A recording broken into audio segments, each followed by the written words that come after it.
Hello everyone, and welcome back to Everlasting Summer Round 5.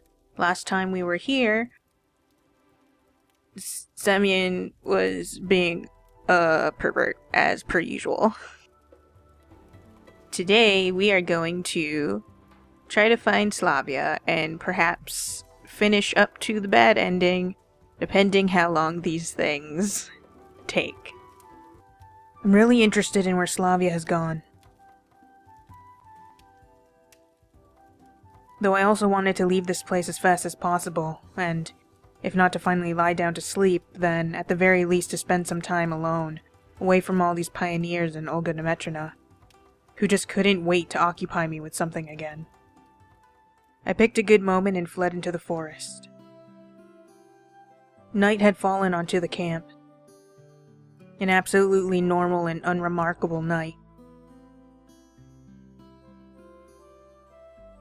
One of those nights when the dark sky, stars, or crescent moon don't trigger any special emotions, when the crickets chirping and the singing of the night birds seemed more like an everyday routine than a nocturnal chorus. I wandered around the forest with no special purpose, trying not to get too far from the camp. After all, there was a chance to meet Ulyana out there, and that natural disaster would possibly be even worse than the camp leader. I sat down on a fallen tree and started thinking. Why is this all happening to me? Why do I keep getting myself into foolish situations every time and everywhere? Even having suddenly appeared in a weird pioneer camp in the middle of nowhere, I don't get to become a subject in an experiment, a victim of a sick cosmic mind, or a participant in an intergalactic war on the side of a group of suicide-prone pacifists, like a regular hero of science fiction. No, I get to hide in the night forest from a raving camp leader and her workhorse pioneers. The stars in the sky were shining brightly. Perhaps they give their light not only to me in this camp, but also shine on the city where I was born and where my old home is. It was as if a pain settled in my chest.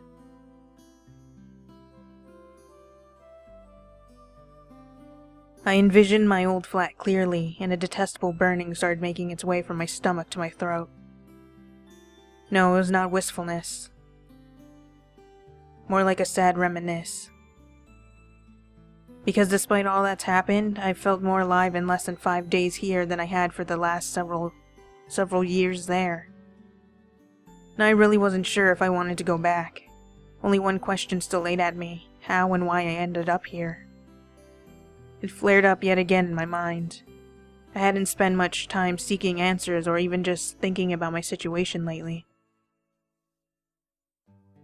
My thoughts were occupied with everyday routine affairs. And now, in order to break away and be able to wish to stay here for good, I need to understand the nature of this place. It's just that even a nightingale in a golden cage has a right to know how and by whose will he got in there. And after that, to make the choice whether to stay or not. Probably I would have been lost in my existential thoughts for a long time, but I heard voices approaching, Olga Dmitrievna and the pioneers. Looks like they're proceeding with their hike. I headed to the camp at a fast pace. I have no desire to go back to the camp leader's cabin because I would surely be scolded, and just waiting for it is much worse. Soon enough I arrived at the beach. And I wasn't alone here. A pioneer uniform was lying on the sand. Oh, it's gonna be another one. A girl's one. But no one seemed to be swimming in the water. I almost thought it was some new devilry when suddenly a voice came from behind. Skipping out on the hike? I thought you were still in the woods. I turned around and saw Slavya in a bikini. Ooh la la. Sorry, I guess I interrupted you. That's okay. I'm almost done. Why did you decide to have a swim during the night? Oh, well, is it prohibited? She smiled. Well, no. Not that I know of. It's just... Won't Olga Dmitrievna mind you leaving early? But you did the same. Slavya gave me a quick glance. Yeah, I did. I sat down on the sand and stared at the river. That water looks so nice, it's like I could drink it. You didn't like the hike, did you? No, it's not that. I just wanted to be alone for some time. And I've interrupted you. No, not really. That's not like you at all. What are you talking about? Well, to leave like that. I thought you were a goody two-shoes. Well, I'm not a robot that can only act according to a predefined program. She laughed. Yeah, that's right. I was still puzzled and my fatigue was almost becoming stronger and stronger. I passed out immediately. My mind was absolutely blank. To be precise, it was so heavy and full that not even a single idea would have the chance to dwell there. If I would compare my brain at its prime to a broad highway full of speeding thoughts overtaking each other and causing giant chaotic crashes, then now is nothing but a forgotten tiny path in a distant desolate forest, which is only used in times of absolute necessity. So I said the first thing that crossed my mind. Don't you think it's all pretty strange here? Strange? Everything that happens here. It's the ideal model of a pioneer camp. Of course, it's not like I know a lot about them, but it looks exactly like I imagined it. What are you talking about? Slavya glanced at me perplexedly. Did you ever feel that you're not where you belong? I don't know. More precisely, not where you are meant to be at all. As if thousands of kilometers away from home or even in another galaxy. I don't understand you. We're similar in this. I lay down on my back and stared at the stars. And what would you think if I told you that I'm an alien from the future? Are you? Oh, she looks like she's gonna get you. If you say yes, Semyon, you're gonna die. Asked Slavya in dead earnest. Well, let's assume I am. How should I return to my time? Do you really want to? Yeah, all the conversations with her that have to do with my situation, even the slightest hints of it, always end up at the same place. It's like she's offering me a chance to stay. Almost insisting on it. Well, let's say that I'm not sure. There, as we could call it, everything is like home to me. Or rather, more familiar. Practically everything is known to me and I'm prepared for any situation. And here it's the other way around. Literally, every little thing comes as a surprise and everything's different. Is it really that bad? I wouldn't call it bad. Unfamiliar, unclear. Sometimes it can be hard to change something, especially for people with my personality. But what do you really want? To start with, I can't answer that question until I find out exactly where here is. Then go and find out. If only it was that easy. I've tried, Slavya, but every time I try, everybody's all like, I don't know what you're talking about, crazy. But what's so difficult about it? Everything's difficult. I don't even know where to start. And I'm constantly being distracted. You are talking about it so seriously, it's almost like it's all real. She laughed. Who knows? A pretty long silence followed. Suddenly Slavya sneezed. Bless you. Thanks. It wasn't a good idea to swim at night. You could get ill. Hurry to your cabin. It's cold out here. It's nothing. I'd rather sit here with you a bit more. Now just let me dress. Well, I was certainly flattered, but... Let's go. I'll walk you. But we didn't even walk a dozen steps before Slavya grasped my arm. What's the matter? Oh, I suddenly felt dizzy. I touched her forehead. It was burning. Weak. I was never able to measure body temperature by touch, but in this case it was obvious. I told you. That fast? Really? Achoo. Come on, come on. No, I could infect Xenia. Listen, we'd better go to the infirmary. And what would you do in the infirmary at night alone? That's nonsense. No, it's not nonsense. If you don't want to help, I'll go by myself. I mean, she's quarantining herself. Basically. She let go of my hand and was ready to leave. Don't get upset. Put this on, it's cold. I handed her my sweater, which I'd brought with me on the hike. Finally found some good use for it, good boy. Thanks. She pulled the sweater on and gave me such a tender and caring look that I just couldn't argue with her anymore. Okay, fine. The infirmary it is, as you say. 5 minutes later, we were standing by the infirmary door and Slavya was picking out the right key. I still considered this idea quite foolish. Nobody ever died from the common cold. At least not in the past century. I couldn't see any good reason to spend the night in the infirmary. She just doesn't want to give Xenia a cold. Jeez. Finally, Slavya opened the door and leaned on my arm. I'm still a bit dizzy, she said guiltily. Slavya landed on the bed. I sat on the chair nearby. Still, listen, alone for the whole night in the infirmary? After all, at least Xenia could get you a glass of water if you needed one. She wouldn't catch the illness, she's young and strong. It's all right. I don't want to bother anyone, and the nurse will come tomorrow. I suddenly imagined myself in Slavya's place, imagined that I had to spend the whole night here alone. And shivers ran down my spine. I mean, it is pretty scary outside. Listen, maybe I can stay with you for a while. I owed a lot to Slavya. And in fact, I didn't even want to leave. What for? Everything will be fine. Thanks for walking me over. You should go and get some sleep. I still think... It's fine.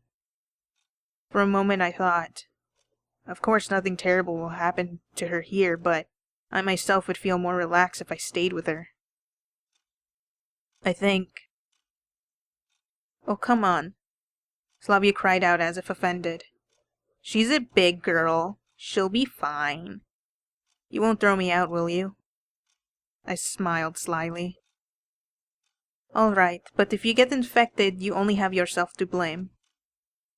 I was happy with my little victory. Okay, then, what shall we do? There should be some playing cards in the chest. Duroc? In fact, I didn't know any other games except that one in poker. Jesus.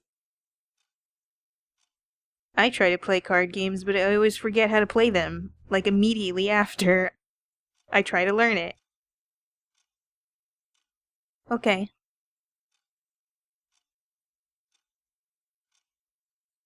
We spend a lot of time playing. I completely lost track of time. We chatted, laughed. Slavya didn't seem ill at all. Then midnight came. Time to sleep. Probably. But where are you going to go? She gazed at me. Come on. You shouldn't be sitting in here with me. I can do it anyway. I mean, there's another bed, like right there. At the moment, I could even fall asleep standing up. Slavya watched me for some time and then drew the curtain and said, Good night. Night. I lowered my head on my arms and fell asleep in an instant. Despite being exhausted, I slept uneasily. It was more of a slumber. My awareness kept leaving me and returning again. The best possible state for dreaming something psychedelic. Bus number 410 drove past the room. It was snowing from the ceiling, and my computer's monitor suddenly rose from the middle of the table. Wallpaper blended through the walls, rubbish piles rose through the floor, and my old bed materialized in the corner. I was in my old flat again. The scenery changed to that of my hometown. It was like I was running through endless hordes of people bustling in and out, and then darkness fell on me. Primal, universal darkness. I jumped up in terror. I was sweating like a river. Rivers don't sweat. That's silly. Slavya was looking at me worriedly from the bed. Just a bad dream. I attempted to smile. You are screaming. Screaming what? I don't know. It was incomprehensible. The clock only displayed 12:30. Semyon? Huh? I'm freezing. Slavya was rubbing the arms of her sweater, shivering. Hang on, I'll find a blanket. I searched through one cabinet after another, swearing to myself about how the damn infirmary had nothing to cover up the patients. I'm sorry, there's nothing here. Wait, I'll run and fetch something. You don't have to. Would you just lie here with me? It'll be much warmer. She was absolutely serious. Her voice sounded so pietous. Okay, you know what? I'm gonna look up what this word... how to pronounce this word, because every time I come across it, I never... Piteous. It's piteous. I don't know why I couldn't... I knew it was pity, but I still didn't know how to pronounce it. Her voice sounded so piteous that for a second I was left breathless. Are you sure that it is okay? So it's not? She asked, blushing. No, why? It's not okay because Semyon is a pervert. I slowly shook off my shoes and lay on the very edge of the couch, trying to occupy... What couch? I thought you were on the bed. I slowly took off my shoes and lay on the very edge of the couch / bed, trying to occupy as little space as possible, trying to shrink and stop breathing. This bed honestly looks huge. Slavya gently embraced me and rested her head on my chest. Yeah, that's better, she purred. I was unable to say anything and just lay there calmly. Very good. Thank you. For what? Slavya kept her eyes closed and seemed ready to fall asleep at any second. For being here? It's fine. 2 minutes ago she was desperately trying to get rid of me. No, really. Then you're welcome. She said nothing, but I was sure that Slavya smiled. Contact us anytime, as they say. You're so kind. You care so much. Well, I try. You're a good friend. Friend? Well, yeah, probably. Ooh, ouch. Somehow this word hit me painfully. On the other hand, there was no reason to believe that I was something more to Slavya than just a friend. What are these thoughts about anyway? You too. I just couldn't bring myself to find the right words. What's up with the you too? It's been a pleasure dealing with you. We hope for further mutually beneficial cooperation. Or, yeah, it's cool being friends with you too. Let's go and play in the sandbox. This was twice as hard to endure with Slavya lying right next to me. I can't run, I can't hide, and even without her looking at me in the eyes, I know that she sees right through me. You're distressed by something, aren't you? No, I'm fine. I'm not hurt or anything. But I can tell that you are. Well, maybe. Want to talk about it? Well, not really. In fact, there's nothing really to talk about. Then you don't really know why you're upset? Yeah, probably. Then why get upset in the first place? Slavya laughed. I guess I shouldn't. That's great. She hugged me even harder, until I couldn't breathe. She knew I was an alien and she's trying to get rid of me. Not cold now? I'm fine. Just tell me if you're not comfortable. No, it's okay. Like that time, on the boat? My muscles, as if remembering that rowing competition, reminded me of it with a dull ache. It's totally different.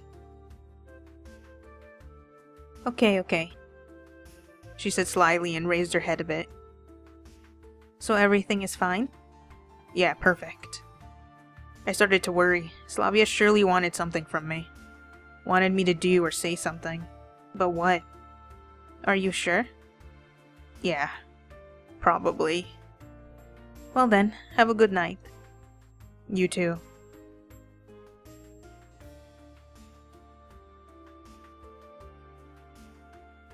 After a while, she fell asleep. I checked the clock out of the corner of my eye. It was only 1 a.m., and that meant that I still had to lie in this position until morning. I wasn't really concerned about my arm going numb. Just being so close to Slavya in such a dangerous proximity, I couldn't sleep at all. Various thoughts were invading my head. Did she really consider this whole situation normal?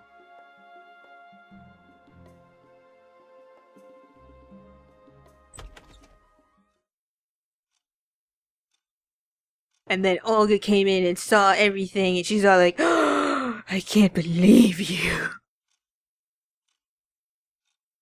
I thought better of you, Semyon. And this is what I see? Tisk." Just when I was thinking how bad it would be if anybody found us the door open, the light switched on and Olga Dmitrievna rushed in. My heart jumped and stopped for a moment. Semyon, started the camp leader in a diabolically calm voice. I've been searching for you everywhere, and you escaped from the forest ahead of time, didn't come to the cabin to sleep, and now you're seducing our best pioneer. Slavya instantly woke up. She was staring at the camp leader with sleepy eyes for a few seconds, and then instantly understood what's going on and jumped from the bed. Olga Dmitrievna, it's not what you think. I just fell ill and Semyon walked me here. And then I got cold and I told him to go to his cabin. Oh, yeah, sure. So you're sick, are you? I am, answered Slavya humbly. Then you have to get treatment. She watched me menacingly. And this isn't treatment, You can't trick me, I know what's going on. And you, get up, follow me. You're going in the dungeons. I understood that arguing was not an option and left the infirmary not even looking at Slavya.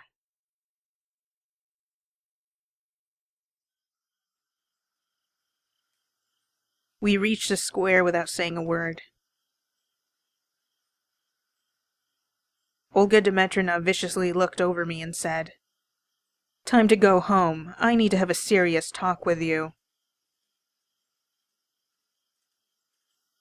I felt awful the whole way. The camp leader silently followed me. I think that once again I've got into a stupid situation which will be perceived totally wrong by everybody. Nothing to discuss. You know, you're super lucky that when that situation with Ulyana happened that Olga didn't come out, 'cause dude, Ulyana would have destroyed you. Olga would have destroyed you. You would have been kicked out and sent on your way to the looping road. Nothing to discuss. What if I were in Olga Dmitrievna's place? 2 teenagers cuddling in the empty infirmary at night? It's hard to come up with any apologies. The worst thing is that all these things always happen specifically to me. I always considered myself to have an analytical mind, however I rarely got to put it into practice. We entered the cabin and the camp leader continued the interrogation. Would you care to explain yourself? She seemed to have calmed down a bit. At least the side of her character was appealing. She was, of course, an impulsive woman, but she also cooled down quickly. Slavya already told you everything. You expect me to believe that? I can't force you to believe it, but I'm not going to invent any excuses either. Because it's the truth. She looked at me for some time and then said, "Tomorrow I will decide what to do with you. But I'm definitely going to send you to the dungeons. Trying to turn our best pioneer into something horrible. Trying to turn our best pioneer into a rebel. Huh. We already have 2 of those. We don't need another one." The camp leader turned off the light. I rolled myself in the blanket, not even bothering to undress, and turned to face the wall. Interesting. Why does she only blame me for what happened? I wasn't there alone after all. Because Slavya's always been a good girl, and then you come in and you're trying to ruin it. Slavya's a role model pioneer, of course, but... No, I didn't intend to shift the blame to her. I just felt too ashamed for getting into an idiotic situation once again. Involuntarily, with no malicious thoughts, not expecting any trap. This is what you get for being a peeping Tom. Consequences, Semyon. There will always be consequences. I could have lay there pitying myself for a long time, but fatigue overtook me and I blanked out.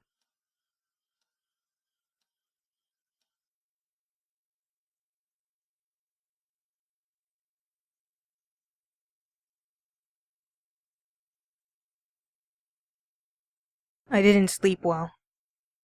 I kept waking up for a minute or two and then dropping off again. I didn't dream much, just some grotesque images forgotten by morning. Olga Dmitrievna woke me up.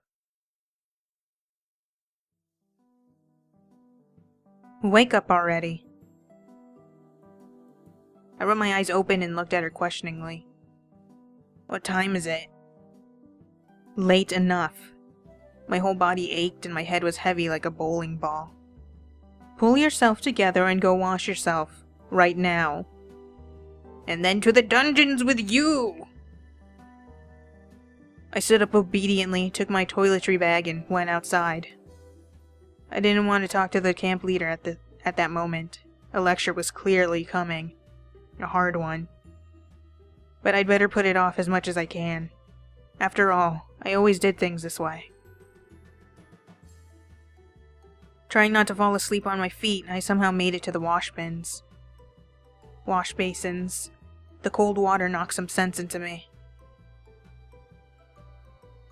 Maybe I should pay Slavya a visit. I still have some time left. Just to tell her I'm sorry. I mean, you're kinda, in trouble right now, so is it really a good idea?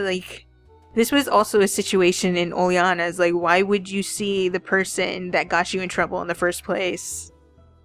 You're just gonna get yourself in more trouble before, things have been settled. On the other hand, why should I justify myself? It was her idea. And what did I do wrong? Besides once getting myself into a silly situation where all the odds are against me. I took a deep breath and went back to Olga Dmitrievna's cabin with the firm intention of proving myself innocent, or at least showing that I will stand my ground. But the room was empty. I sat on the bed and dropped my face into my hands. I need to come up with an excuse now, a nice, believable excuse. If she won't believe the truth, well, that's not surprising. If I was her, I wouldn't have believed it either. Nothing worthwhile was coming to me. I was just sitting there, gazing at the sunrise. The door swung silently open, and the camp leader came into the room. "Olga Dmitrievna, I'd still like to explain to you that..." "No need." I looked at her surprised. "I understand everything." "So you do understand it wasn't what it looked like?" "Why, it looked exactly like what it was. I don't want to condemn either you or Slavya. I understand everything. Puberty, hormones, all that kind of stuff." I sighed tiredly and laid my head down on my hands. "What do I need to say to make you believe me?" "Nothing. I said it already. I understand everything. Now I'm going to have to give you the talk about the bees and the birds, and how to be safe during such things." And then a whole day went by of just that. A whole PowerPoint and everything. You don't understand a thing, I muttered under my breath. Okay, head over to line up. I stood up and dragged myself lazily along with her. But could I at least pay her a visit? Of course not. The camp leader looked at me with such surprise as if my question was something completely inappropriate. Yes, stupid. I've already warned the nurse not to let you in. Well, am I allowed to know how she is at least? Well, it looks like Slavya's actually sick.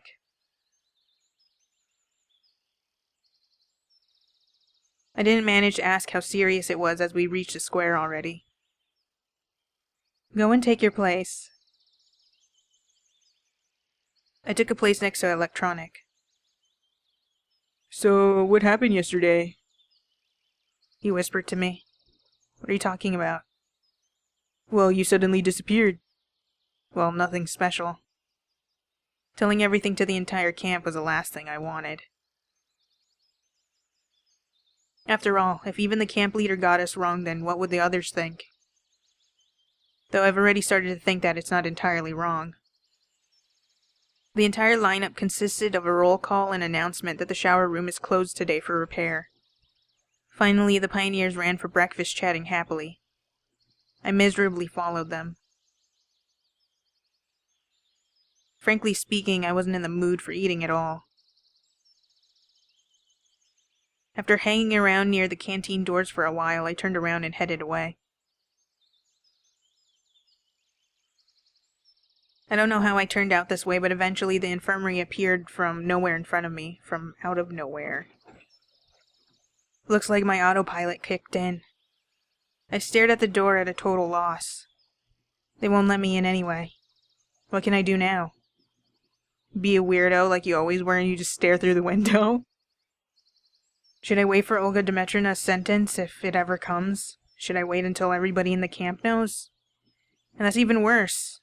Wicked glances from everywhere, the alienation. That is what will happen for sure. No, I haven't done anything wrong, but in the enclosed circle of this bizarre society, such behavior would be treated, if not as a sin, then as a serious deviation for sure. And that means that I've already got nothing to lose. You deviant! I knocked without any hesitation. Just a moment. I pulled the doorknob, but the door wouldn't open. Let me in!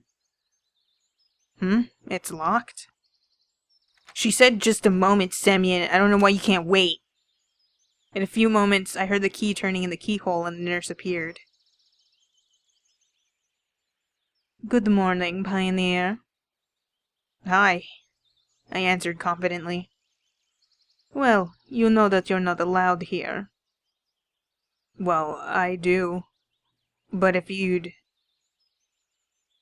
Nah, that's not the way things work, she said playfully.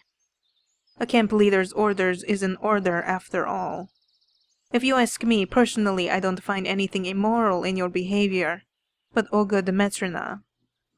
Maybe I can do something? No, you can't. I looked at her angrily, turned around and walked away with theatrical slowness. I don't know what you expected. I didn't know what to do next. I just pressed on forward, punching the trees that stood in my way. Ooh, so angsty. Like, there's really no reason that you should be that angry, Semyon. Wee little lad. Little lad. I recovered from this burst of rage, only when my hands were hurting badly and my lips were bitten until they bled. Oh my god, you're so dramatic. And the most interesting thing is that all my unbelievable awakening in an unknown pioneer camp has turned into the most trivial life drama. A drama as stupid as my entire existence. Yet again, I did something wrong. I thought something wrong, and they got it all wrong. Fine then, just let everything be. What do you expect? You are a boy, and she is a girl. You are also, like, a stranger, basically. Like, there's no previous ties of you with her at all. You're basically the rebel outcast, sort of. not entirely an outcast, but like from his perspective and because of his situation, it's basically it. And Slavya is the like star pupil. She's the best pioneer, the one that you want to be just like. And then they are together in a singular bed. There's no one else around.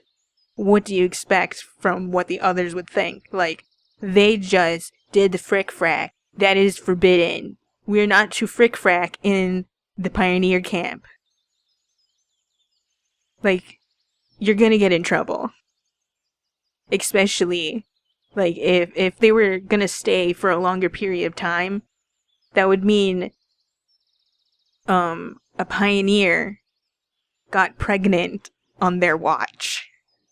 And you know, they're gonna be the ones who get in even more trouble.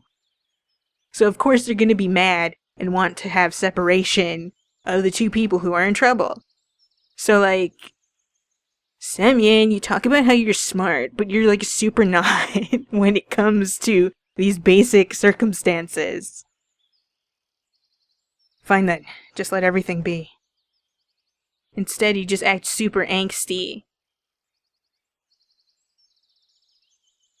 Nobody was near the canteen. He just wants to eat his feelings now. He's so sad. I sighed in relief and took a place in the furthest corner, hoping that nobody would see me. Somehow stuffing my breakfast in, I was about to leave already when Miku dashed up to my table.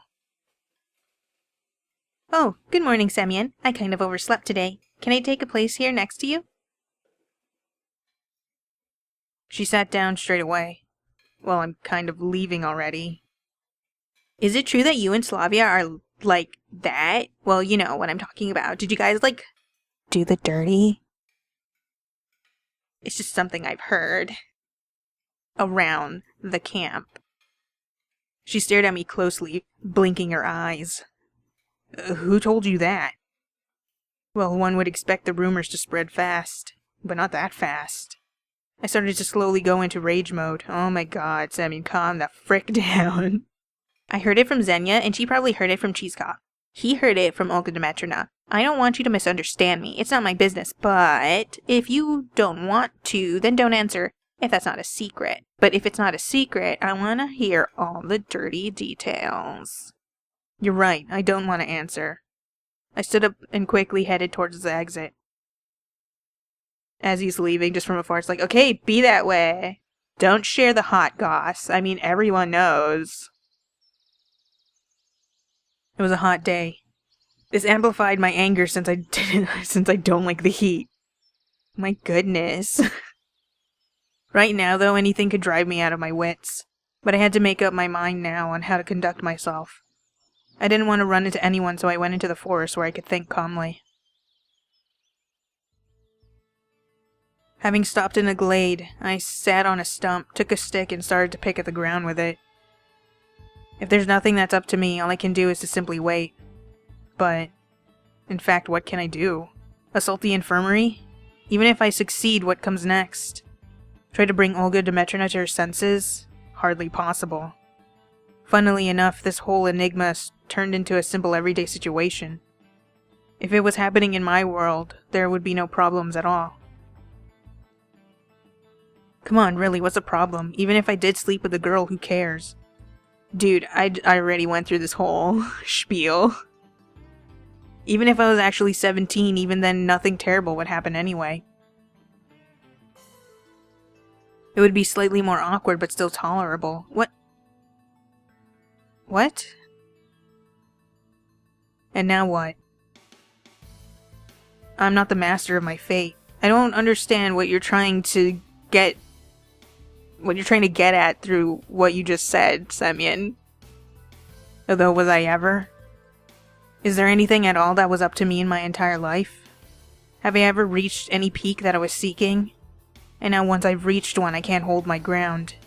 Maybe I was just a spectator from the very beginning.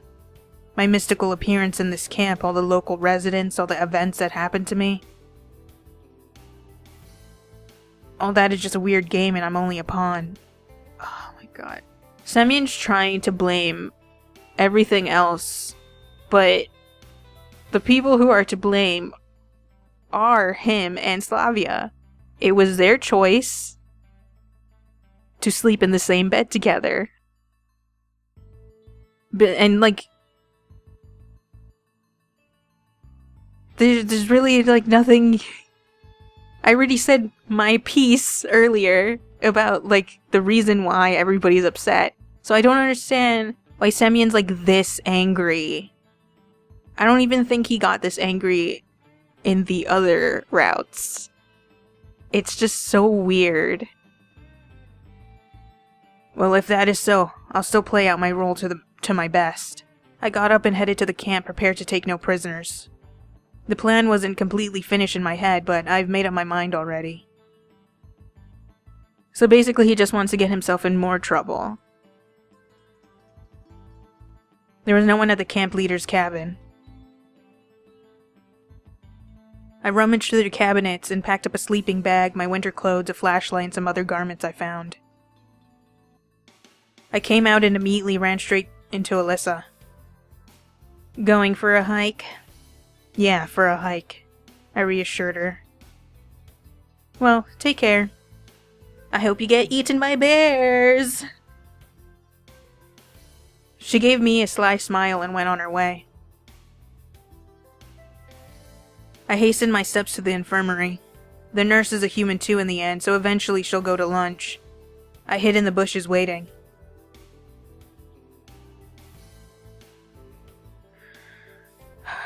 I just want to slap Semyon. So dumb. Like, everything was going pretty fine up until this point. Now it's just like, are you serious, Semyon? Really? Again.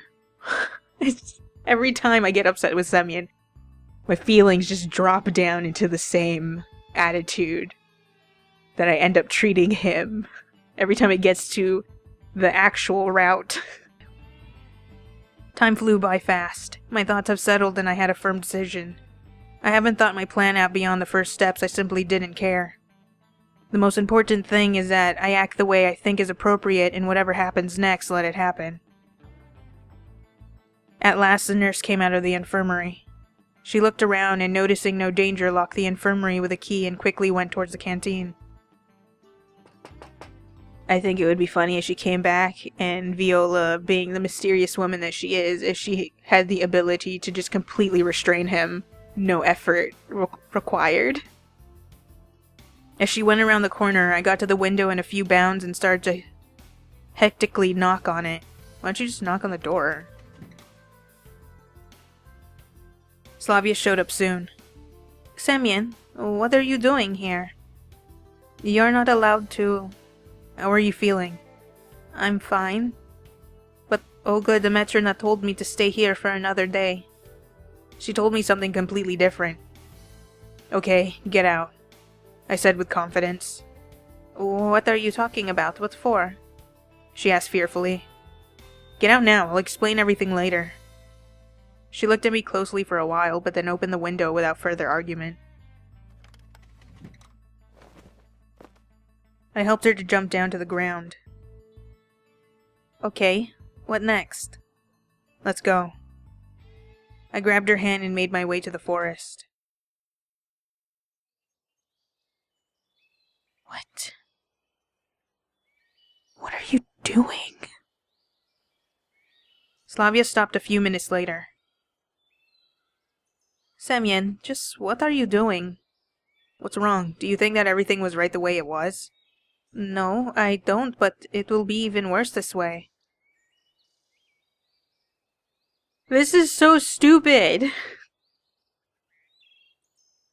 Considering the issue, they probably would have released her not too long after.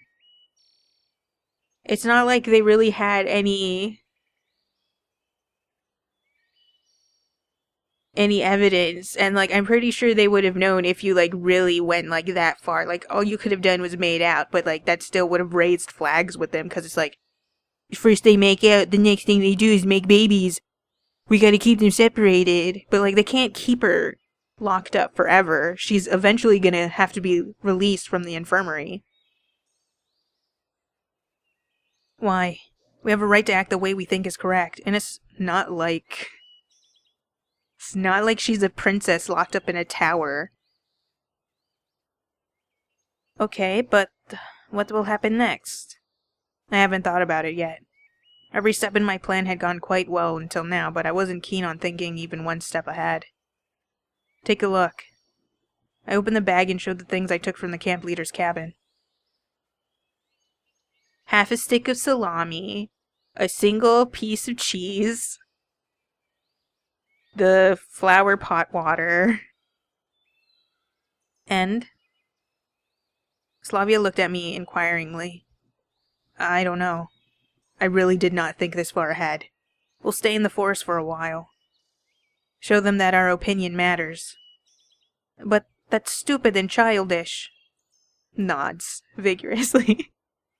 Well, if you don't want to. She gave me a lamentable look.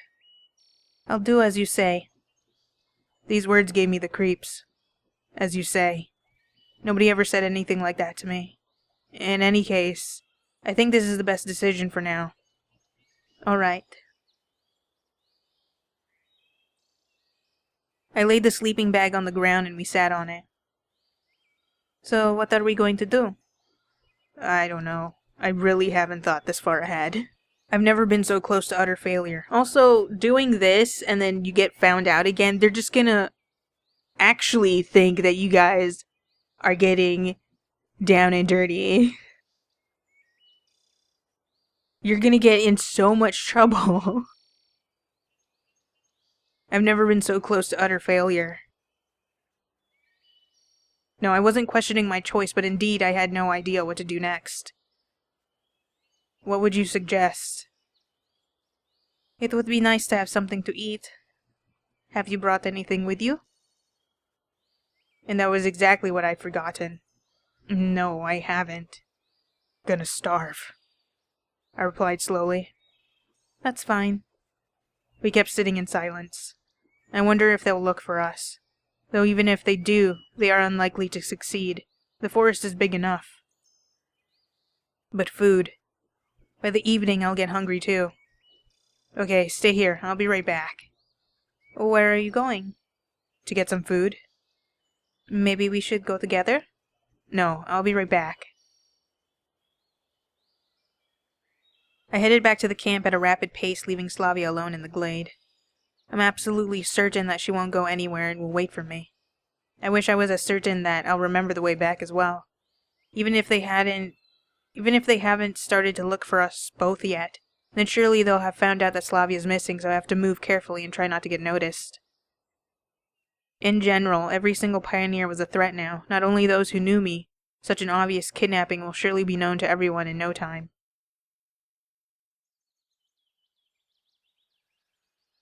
And while getting to the canteen in a few sprints was not hard at all, I had no idea what to do next. I can't just walk in there like nothing happened. Are you hiding there? I almost jumped out of my skin. Uliana was standing behind me. Getting hungry? She stared at me. Come on, why so quiet? I was tongue-tied for a moment and couldn't think of any answer. So, why have you come? I was just hungry. Oh, really? Yeah, really. Okay, I'll be right back. And then she got a whole bucket of centipedes. Much to my surprise, Uliana didn't ask any awkward questions. In a blink of an eye, she zipped out of sight through the doors of the canteen. I was wondering whether I should trust her and wait, or I should flee before she returned with backup. However, Uliana interrupted my doubts quickly as she reappeared in a couple of minutes, with a plastic bag in her hands. Here you go. The bag was full of buns and had a few packs of kefir in it. But why? Well, 'cause it's brave and cool. She smiled slyly. Best regards to Slavya. Polyana waved goodbye and ran away. I stood there for some time in confusion, but then went back to the forest. Wow, it's so brave that you took Slavya into the forest. It was completely unlike Oliana, but frankly speaking, I was thankful to her. In the end, I couldn't get food by myself during the day without getting myself into trouble. Upon getting back to the glade, I found Slavya sitting on the sleeping bag in the same pose. In the exact same pose. Here. I gave the bag to her. You got this so fast, she said excitedly. Well, I found help. Slavya gave me a questioning look, but I didn't go into details. We ate busily without saying a word. I sighed with satisfaction in the end. I don't know why you couldn't just say, well, Oliana helped me. I mean, is it really any surprise? Good, really good. Yeah, agreed Slavya. What are we going to do now? Maybe you have any suggestions? About what? Well, at least about how to deal with the camp leader. I don't know. And are you sure? Yes, I am. I interrupted her. This is an act of protest, after all. She must be aware that she can't order me. I stuttered. Order us around. I feel like I've said something stupid. Even if I was indeed Olga Dmitrievna's errand boy, Slavya was. This is like, majority of the time, Olga is so lenient. You've ditched lineup so many times and you don't do a lot of stuff that she asks you to do. And the one time, she's all like, you know what? You're in trouble, you get so spoiled. You're funny. She gave me a cute smile. We could just go and talk with her. But if you want to sit here and wait, I'm fine with it. I tried to talk to her. No, you didn't. You didn't even try that hard. Are you sure you did it the right way? What is the right way? To be honest, I didn't know the answer. You know, not get walked all over. Such awkward talks were always something of an insurmountable task for me. I bet if I knew how to deal with such cases, things would go another way. Of course, since I was afraid of blaming myself, there was no chance to be confident. I don't know. Slavya burst into laughter. What? Nothing. I just feel like a princess who was saved from the evil witch's castle by Prince Charming. I looked at her carefully. While all this sounded quite romantic, I thought that what Slavya had said was absolute nonsense.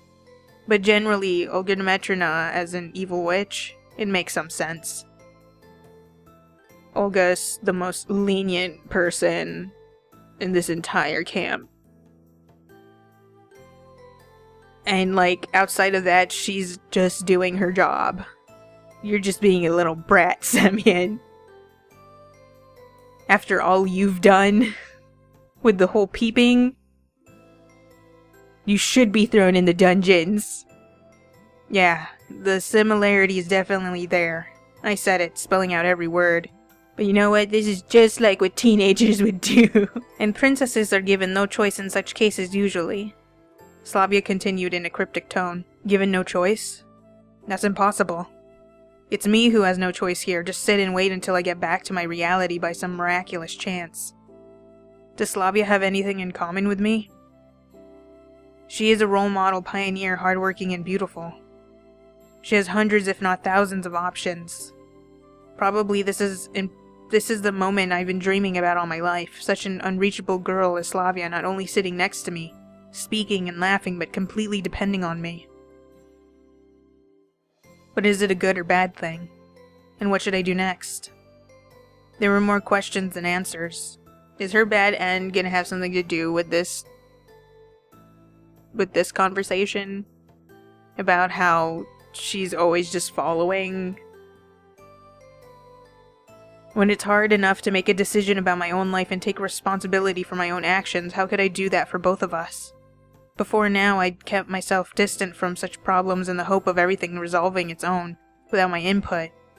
But I couldn't act this way now. And not even because of the fact that heaven knows where and in what time I was. You know, I could be wrong. Slavya looked at me inquiringly. We won't achieve anything indeed by just sitting here. And not just that, it's stupid and childish, you were right. And what should we do then? Let's go. We got up, I took the sleeping bag and headed to the camp holding Slavya by the hand. And then Viola comes out of nowhere and roundhouse kicks him, or Olga. Really? I think Olga would. I just think Viola because she seems like she'd secretly know how to beat the crap out of someone. Soon we came to the square where Olga Dmitrievna was standing as if she was waiting for us. Long time no see, she said angrily. Do you have something to say to excuse yourself? We have no reason to justify ourselves. Down with the authority or something, I replied obnoxiously. Oh, really? Okay then, so you think all of this is normal. Fine. She paused for a few moments and turned to Slavya. Go to your cabin. I understand that you're not the one to blame. Slavya didn't move an inch, she just lowered her eyes and held my hand even more tightly. Slavya? As you can see, she doesn't want to. What did you say to seduce her? Oh my god, I said nothing. I started losing my cool. Why do you think we've done something wrong? We haven't done anything at all. As if I haven't seen it. She grinned. What have you seen? She paused but continued a second later in the same tone. I've seen enough. Wow, you're so good at drawing conclusions, getting a job in the secret police. Stop it with your rudeness. I didn't even think of starting it. I said sarcastically. I would not be surprised if Olga just slapped him. Okay, your time is up, and I'm not willing to continue this pointless argument. You're grounded till the end of the session. Well, really? And how are you going to manage that? I'll lock you down in the cabin. And what if I object? Olga Dmitrievna gave me a surprised look. Do you think I care? It was just now that I realized a crowd was gathering around us. I could spot Lena, Alyssa, and Ulyana in the crowd. What do you mean by object? Said the camp leader slowly. I meant exactly what I said. But you can't. A true pioneer. Well, that means I'm a false one. Traitor! Olga Dmitrievna paused as if she was pulling herself together. You think I can't force you? And how would you do that? I laughed emphatically, ignoring the various mystical forces that I was least concerned about right now. The camp leader indeed had absolutely no idea about enforcing anything. You know what? What? It looked like Olga Dmitrievna already understood that she had lost, but still couldn't admit her defeat because of her pride and her position of eldest and wisest in the whole camp. Komsomol was a youth division of Communist Party. Young people who failed to join it generally were treated as outcasts in the society. I'll send a report to your school. You won't be accepted to the Komsomol. You won't be able to join the party. I had no way to respond against such serious threats. Accept it. You have no choice anyway. Slavya, who had kept silent until now, intervened in the matter. Olga Dmitrievna, why do you assume you're right from the start? Why is Semyon always to blame for everything? What's so special about what has happened? What have we done wrong? Are you even sure of what you are blaming us for? And if it were anyone other than me standing here, would you act the same way? Yes. Slavya, you should know that. That's the point. I know everything. I know you. I know that Semyon hasn't done anything wrong. I know you are prejudiced against him. Without any clear reason, by the way, even though he is trying his best. No, he's not. He's not trying his best. Yes, it looks awkward at times, but I know he puts all his energy and his heart into it. And you're going to blame him just because he is the way he is. I was charmed by Slavya's monologue, listening to it without really getting whether she was praising me, declaring facts, or stating her opinion, which is probably prejudiced. I guess her exact words flew over me. I don't remember how to subtly do Slavya's voice, so I'm really sorry. Just the melody of her voice was enough for me. It hypnotized me and carried me away from the sick woman in stupid pioneer camp, while calming and healing the wounds in my soul. Okay, I don't know what to do with you anymore. Olga Dmitrievna calmed down a bit. But don't think that I approve of your behavior. She turned away, sliced through the crowd, and headed to her cabin. I expected a storm of applause like in American movies, but the crowd started to dissolve quickly as the show came to its end. And considering what just happened, it's nothing to really applaud for. Especially considering everybody in the pioneer camp have a very specific way of thinking. And Uliana just winked at me slyly. Well, we kind of overdid it. I looked at Slavya. She was smiling. No, not at all. I'd be arguing with her until late at night, and you nailed it right and clear. I wouldn't get the right words like that even if I had an entire week to think. Oh, come on. What? That's the simple truth, not a trace of lies or flattery. She gazed into my eyes and burst out laughing. I just said the first thing that came to mind, and this is how it turned out. Your first thought is the right one. That's how the saying goes. I guess it is. I just noticed now that we were still holding each other by the hand. After feeling a bit awkward, I tried to pull my hand free, but Slavya didn't let me. This gave me the chills for a second. Where will we go? I had no desire to go back to my cabin. Honestly, this entire scenario is basically like a teenager's dream. I had no desire to go back to my cabin. Strictly speaking, I didn't want to stay in the camp at all. What would you say if I suggested we return to the forest? Slavya looked at me with surprise. Well, it's just sometimes... Okay, let's go. I wasn't expecting such a quick response and I had no idea how to finish my sentence. I was just going to tell her about a feeling I get sometimes when you want to go somewhere outside of your comfort zone. At least for a while, at least for a couple of hours. I used to do this before quite often, visiting foreign districts or even neighboring cities. New places and sceneries calm my heart and help to realize that the world is not limited by my apartment walls or the daily route to university or the workplace. And thus there are people who are doing better or worse than me.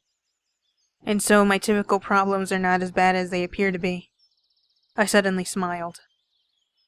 What? Nothing, I just remembered. Never mind, let's go.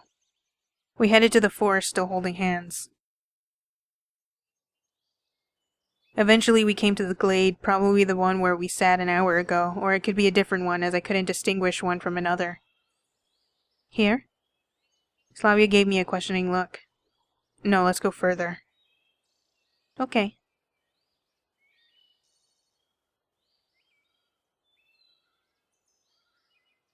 After another half hour of wandering through the forest, we came to a small lake. What a nice place. You're right. Slavya smiled enigmatically. Then I suggest we stop here. Nice place. I put the sleeping bag on the ground and sat on it. Slavya did the same. And what are we going to do? I don't know. It was your idea to go into the forest. Yeah, mine. I had to make a decision once again.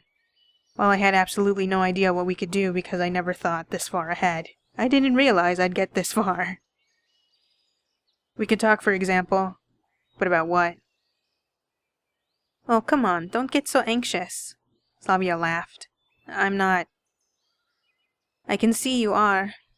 Well, it's just because... It's fine. As you say. I sighed and stared at the ground. Maybe you can tell me about yourself? Well, there's nothing really to talk about. It's impossible that there could be nothing of interest in the person's life at all. How so? I'm an example of that. You just... She hesitated. Could it be that you're not telling me something? Like what? I don't know. Like you're hiding something from me? But why would I? How would I know? You'd know better. Well, I don't. You said it like... How? Not right. Slavya laughed again. I'm sure that anyone but her would not be so calm here. Okay, so what do you want me to talk about? Well, tell me about yourself. Anything interesting that happened in your life? Right now, I was definitely sure that there was nothing interesting in my life at all. Okay, let me think. I made a smart face. When I was a kid, like 5 or 6 years old, I guess, there was a small hut near my family's country house. A solid one made from wooden boards with tar paper roof so it could be used as a bomb shelter in case of war. So one day I was sitting on top of it with somebody and suddenly fell. There were beds of strawberries behind it. And during those split seconds that I was falling, I thought, that's it. The Grim Reaper had come for me and my entire life ran through my head. A life just 6 years long, but still. So I fell into those beds and obviously didn't feel anything as there was plenty of soft ground there. So that's the story. Slavya laughed. But that's so silly.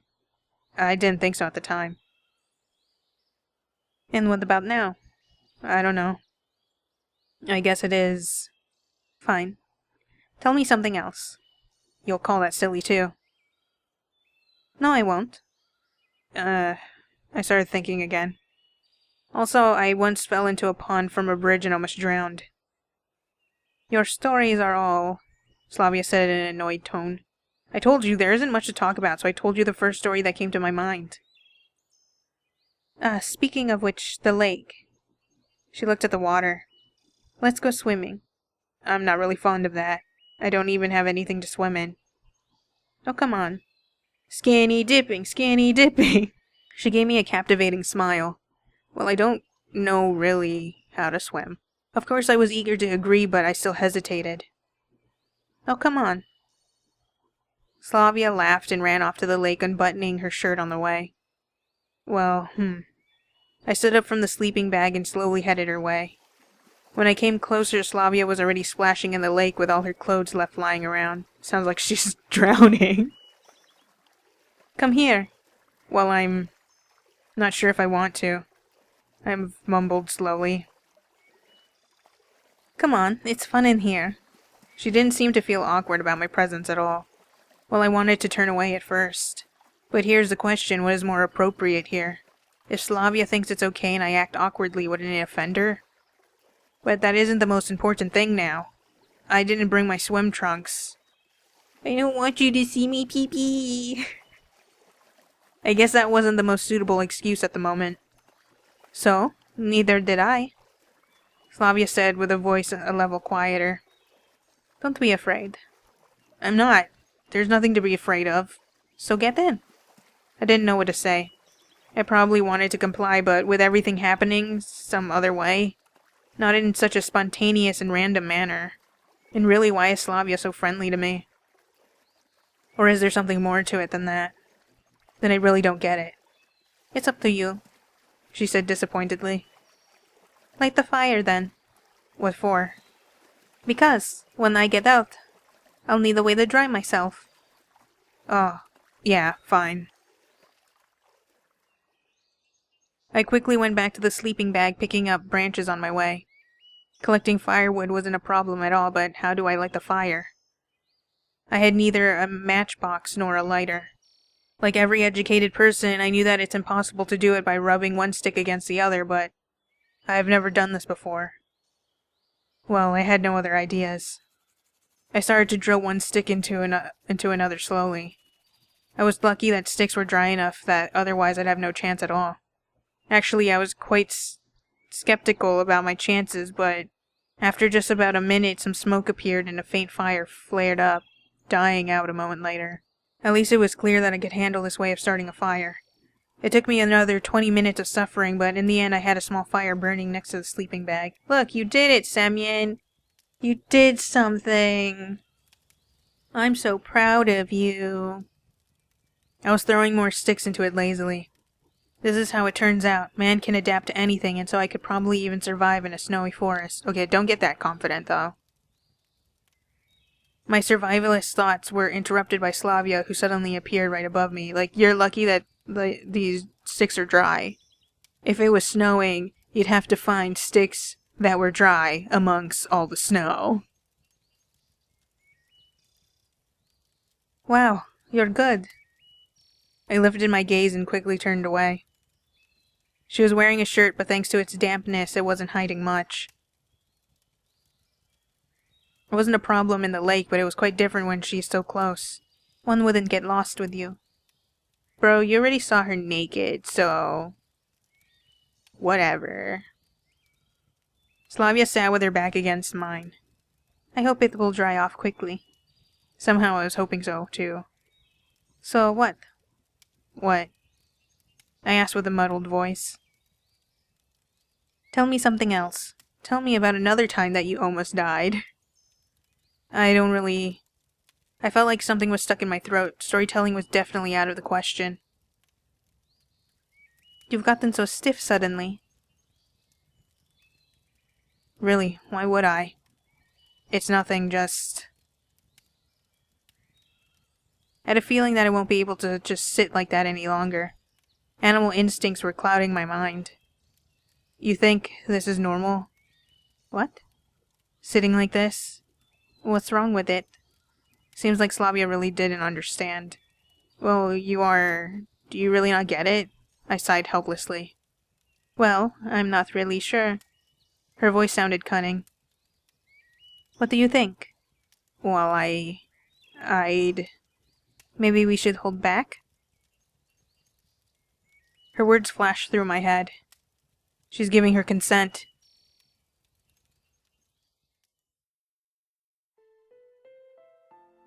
Something wonderful happened between us, something that I couldn't even dream of 6 days ago. Maybe here it is, the reason for me being in this camp. That was amazing. Yeah. For a while, we just lay close to each other. It happened so quickly. There's none of his just ranting on and on. It's just like, yeah, it was pretty good. That's it. It's done. It's chilly here. Hang on. I unfolded the sleeping bag and we got inside together. Slavya rested her hand on my shoulder. Mind if I take a quick nap? I just feel so tired. Oops, that wasn't Semyon, that was Slavya. Mind if I take a quick nap? I just feel so tired. Sure, go ahead. Soon her breathing became deep and steady. The wind quietly rustled the leaves on the trees around us. The grass was swaying next to us and tiny bugs buzzed annoyingly overhead. Suddenly I realized this was the best place I have ever seen in my life. Thinking that, I fell asleep.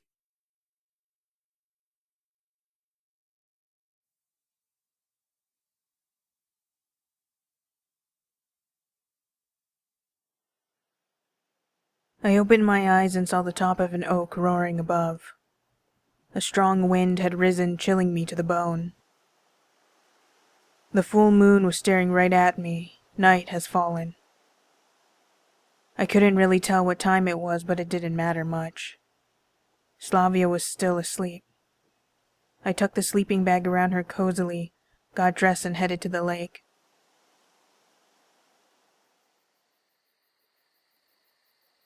I was really thirsty, and there weren't any other options available. Besides, I don't think the water here is poisonous. We're not around Chernobyl or anything. At least, I want to believe that.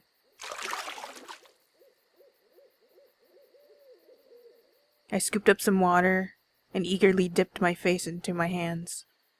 The water tasted so good that it felt like it came from a spring, not a lake. My reflection stared at me, blurred in the water and touched by the moonlight. It seemed to be smiling. Weird. I didn't even notice. Overjoyed, I headed back, fully intending to sleep till morning. And a twig snapped nearby. I turned to see what made the noise and saw someone behind a tree. Who's there? I called out, worried.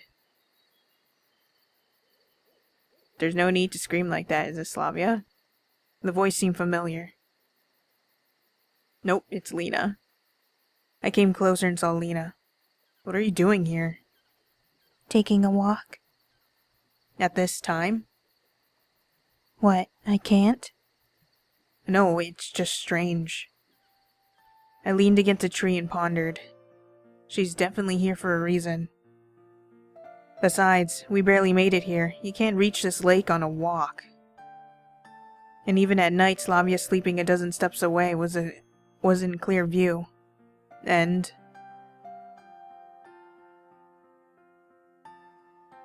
What? Were you going to say anything?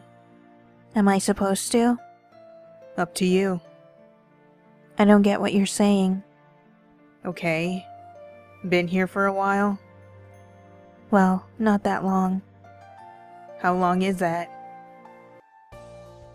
Not long. Lena snapped. Alright. Is that all?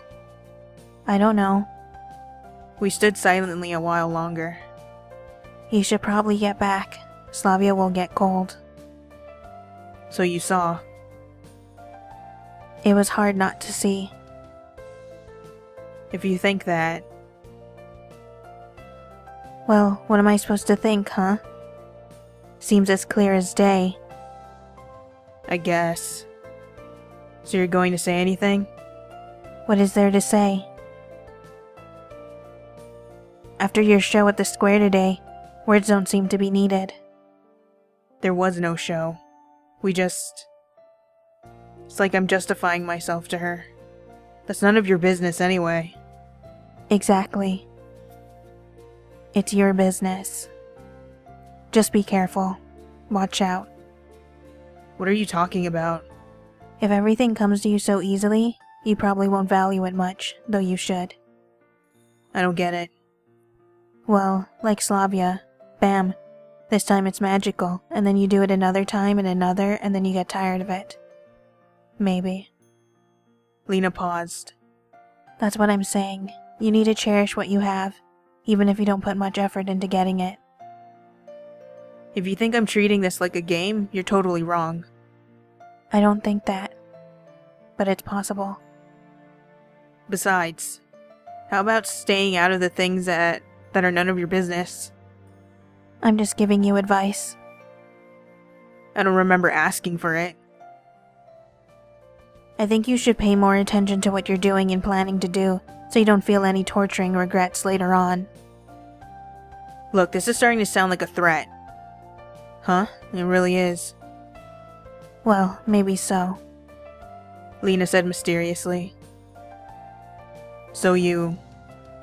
No, not at all. Not now, to be precise. She added in a whisper. Lena turned and headed into the depths of the forest. I didn't stop her. When she was almost gone from sight, I noticed something in her hand blinking in the moonlight. What a strange girl.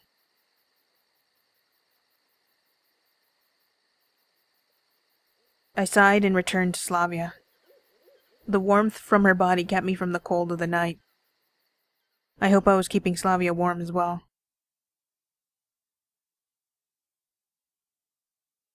Then you wake up and she's actually a tree stump.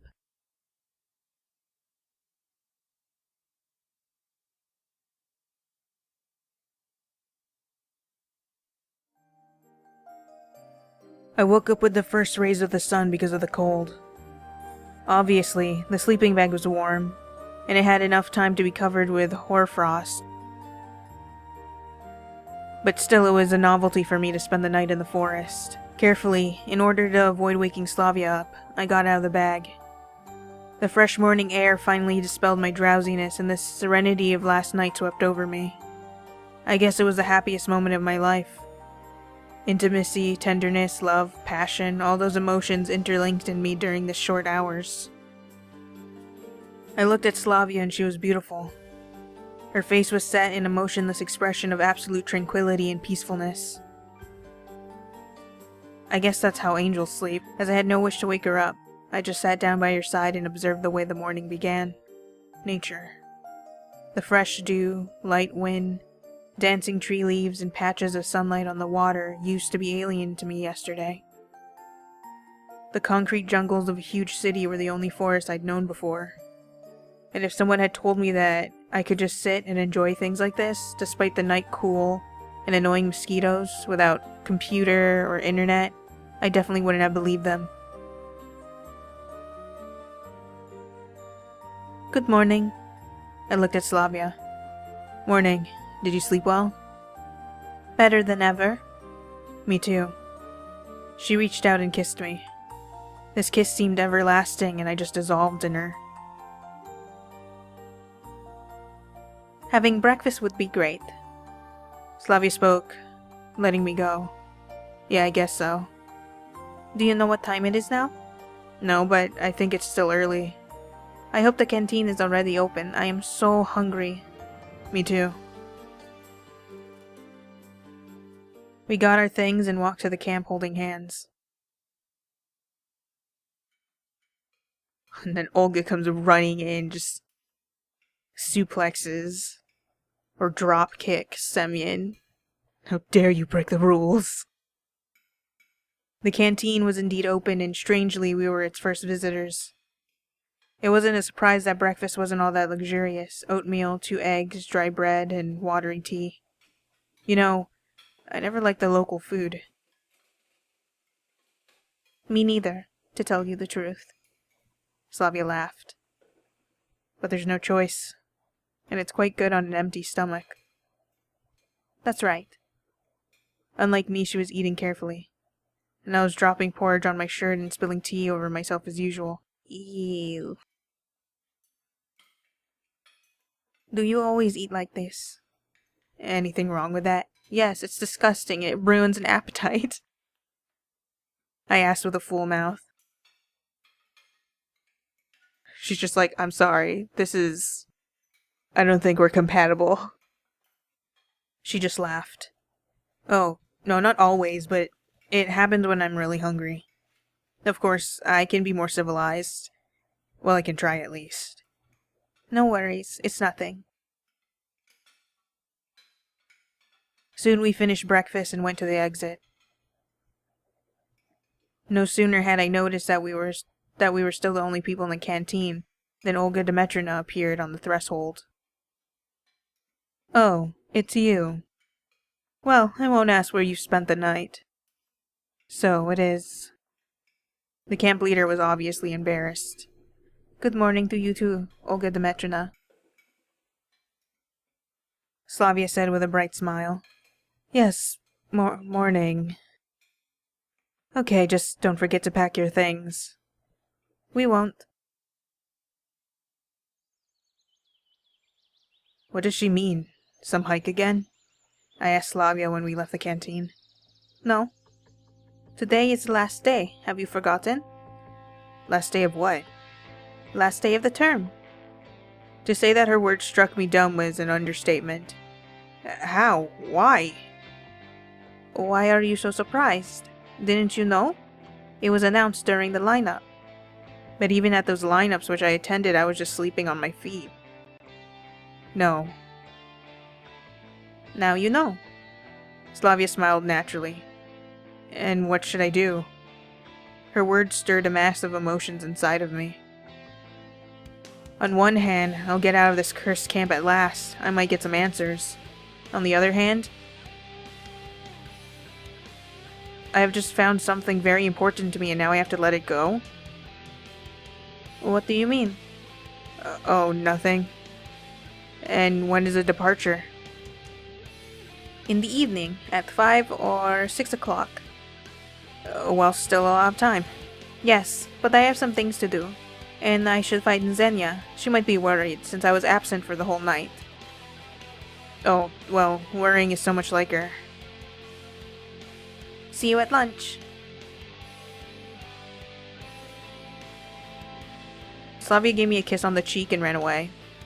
I kept standing at the canteen's entrance. I had absolutely nothing to do, nothing to pack, so the only thing to do was to wander around the camp till evening and think.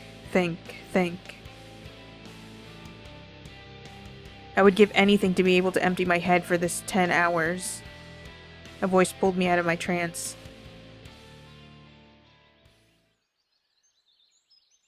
Hello. Electronics stood before me as merry as usual. You too, I replied absent-mindedly. You know, the whole camp is talking about you. I guess I know why. So you did it already? He asked, giggling. Do you really think that concerns you? Well, no, I was just hoping you'd give me the dirty details. Then keep quiet.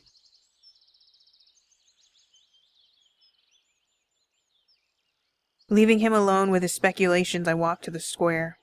Why does he behave in a way that drives everyone mad? Although it's probably just me he maddens.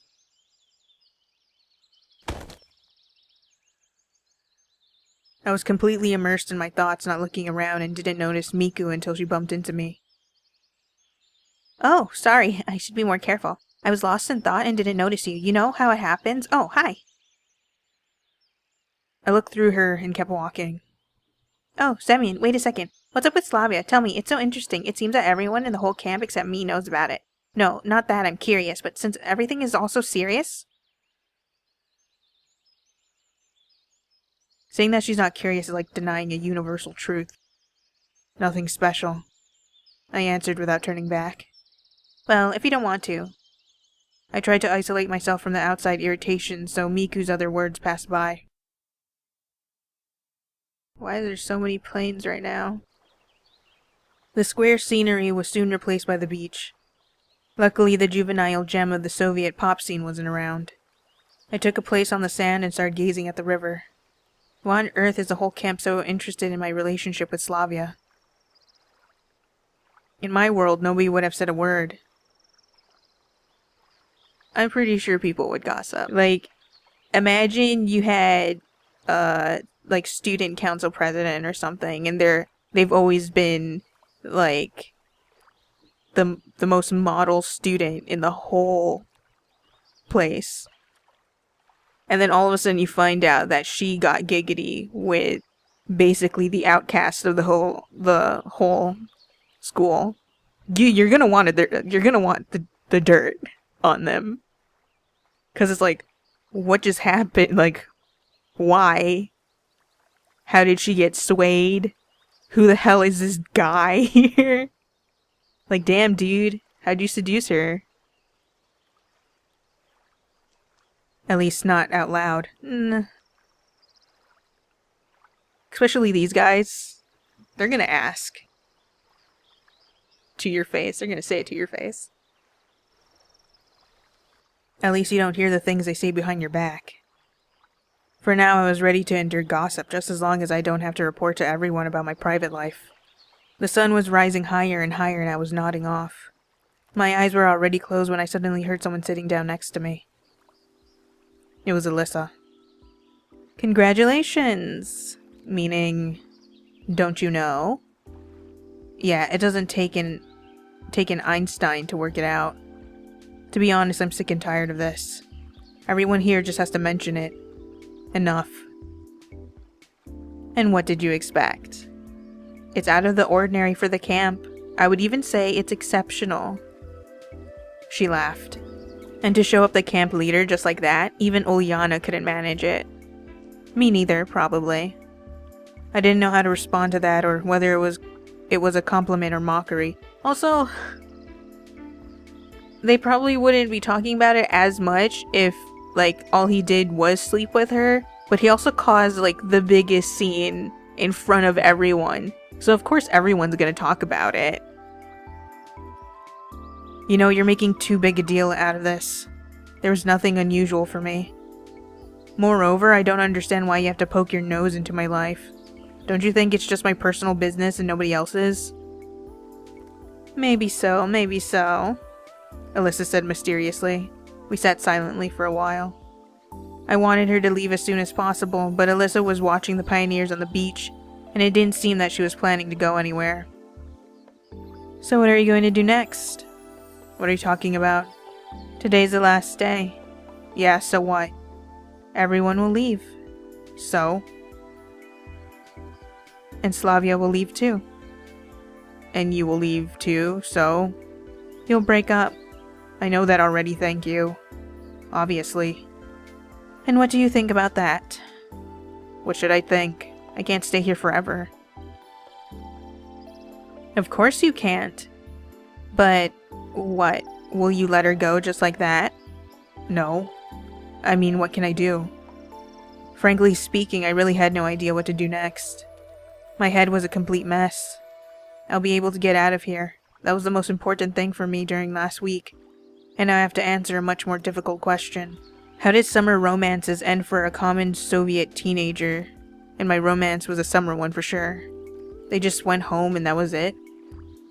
They could live thousands of kilometers away from each other. In my case, in different worlds. It's not like one can come up with a decent solution for such a problem in a couple of hours. Like I know, it's up to you to decide. I'm not helping you with your relationship. Alyssa grinned and stood up and ran to the river. There was only about half an hour till lunch, so I slowly walked to the canteen. Pioneers hadn't managed to occupy all the free tables, so I was able to choose quite a good place, but to my regret, not my favorite one in the corner. I was just about to start eating when someone abruptly pulled out a chair at the table near me and took a seat.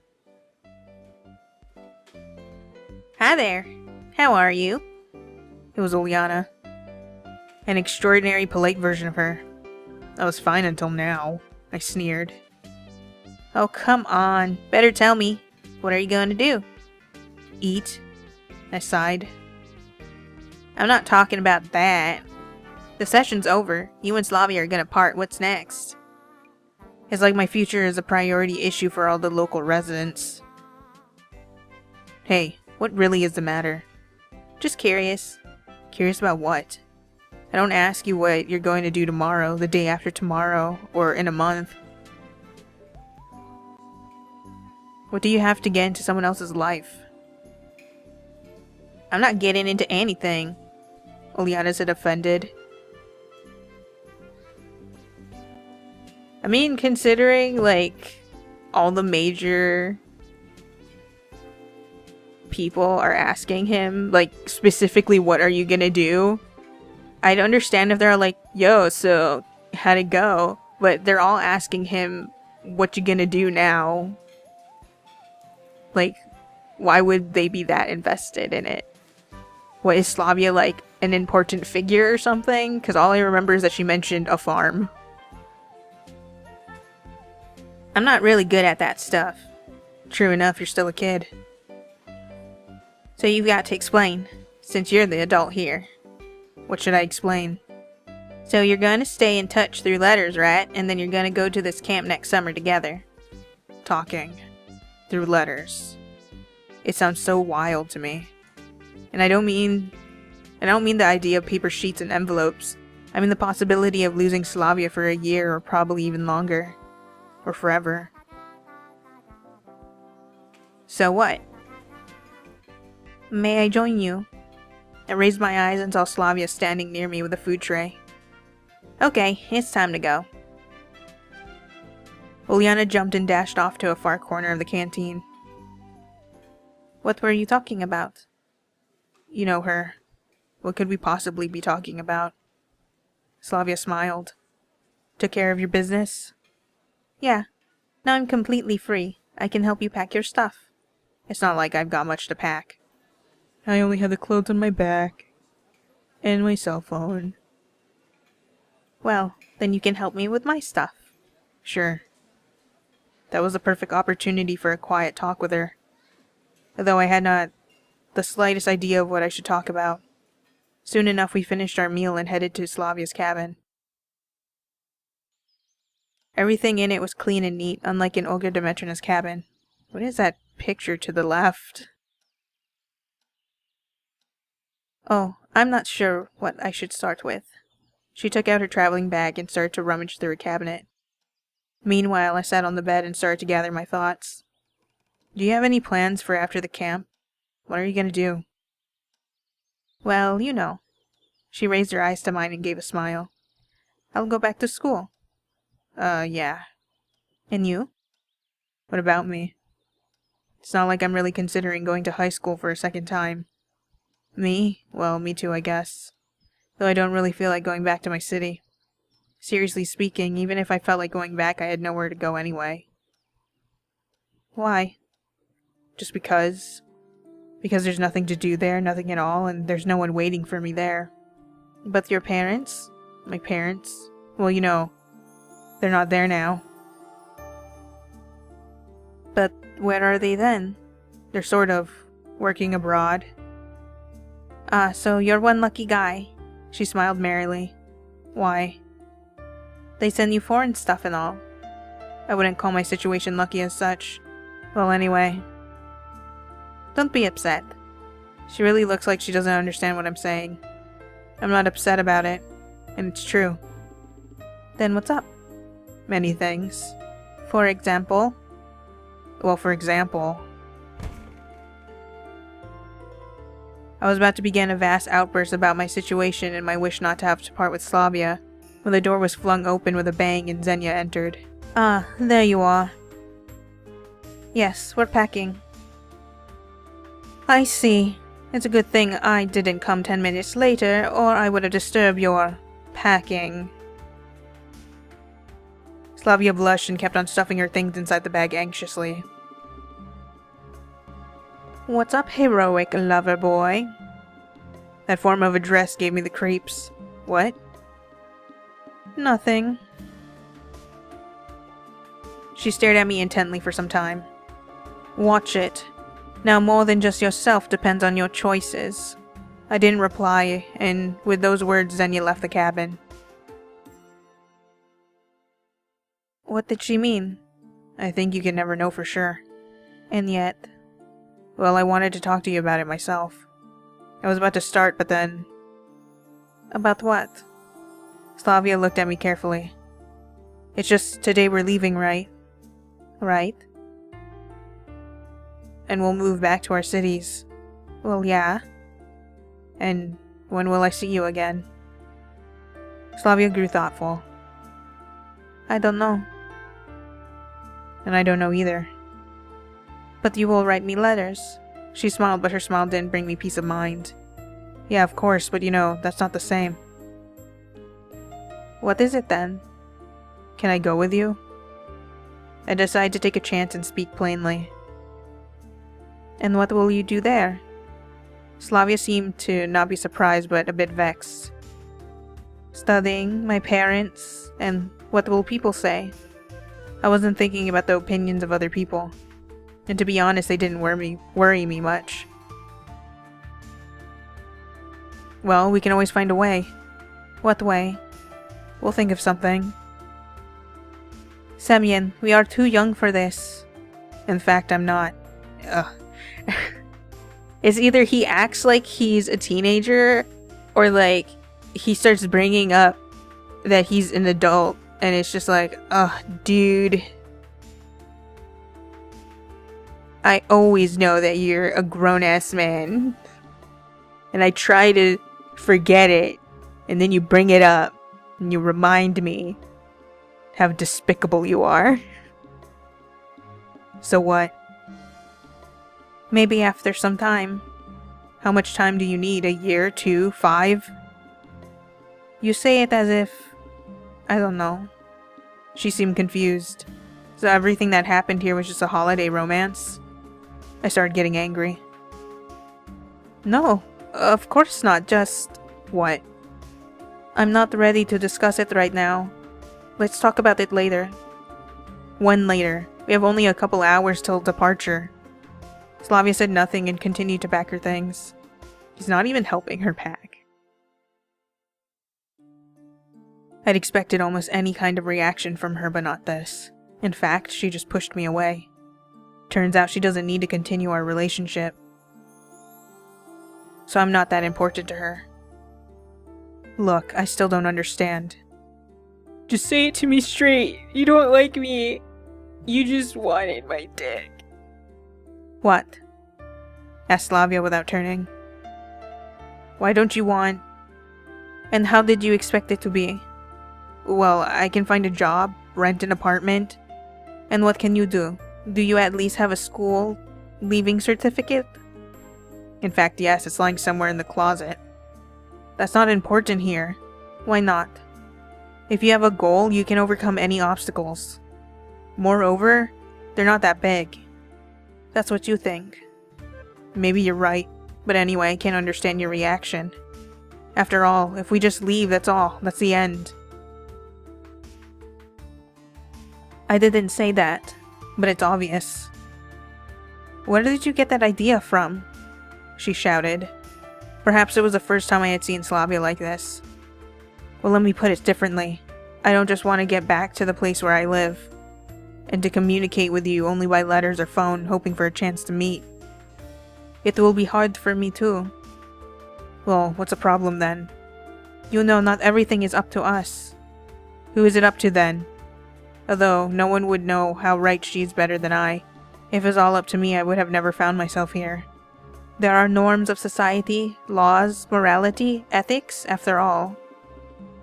What do those have to do with anything? Are all of those that important? If they are not so important to you, they are important to me. Okay.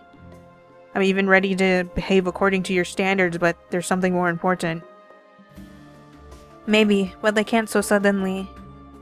You don't have much time to think. I pause for a moment to gather my thoughts. I can only offer myself, because it's the only thing I've got. Moreover, I don't know what might happen to me in an hour, but I'm sure that whatever happens, if I have to start from scratch, I want to start with you. You're speaking so beautifully, but imagine how I feel. For you, it's so simple, but I have my own life that I'm used to, and to change everything just like that? I had one before too, I said softly. What?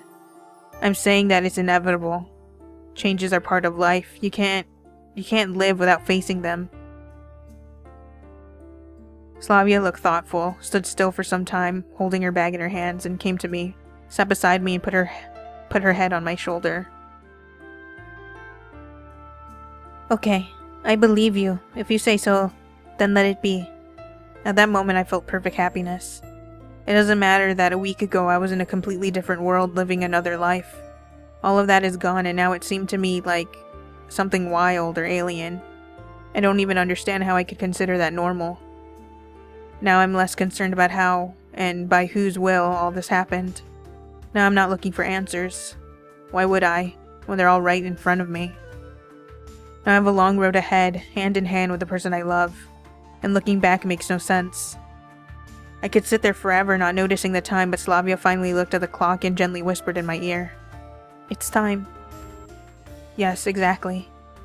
You go to the bus stop, and I'll run to the camp leader's cabin to get my things. You are so disorganized. You should have gathered them in advance, laughed Slavya.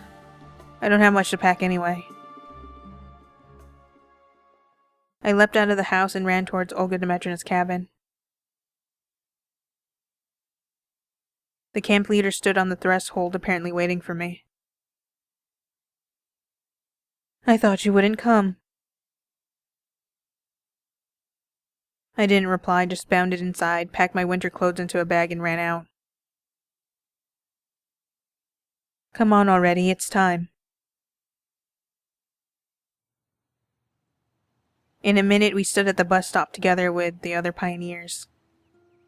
Everyone's here? Began Olga Dmitrina.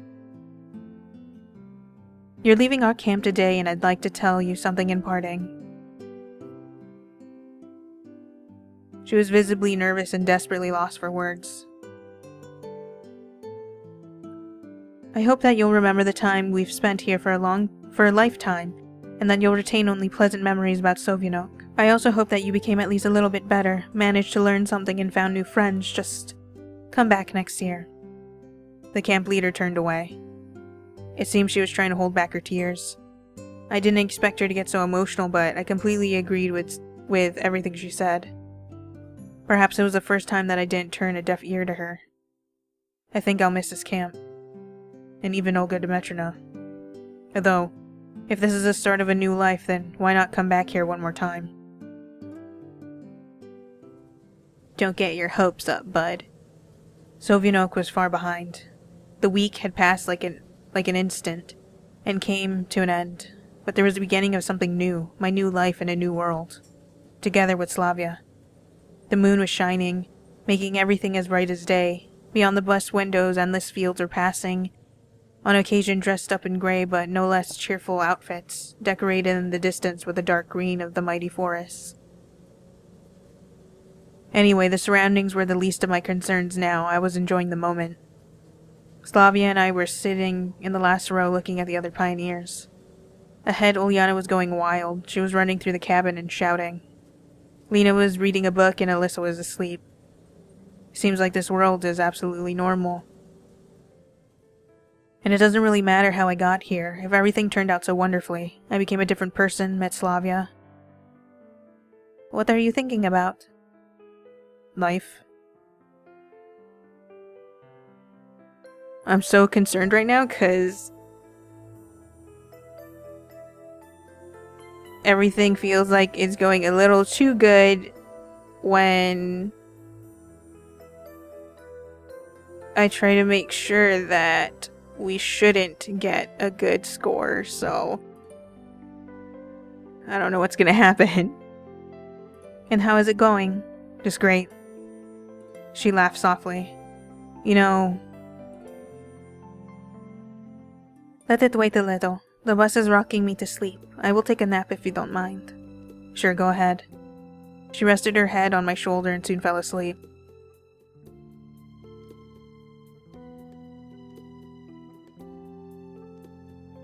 The imminent arrival at the district center and a new chapter in my life didn't worry me at all. When you're on top of the world, small things don't bother you. Therefore, I fell asleep as soon as I felt tired with no fear of anything.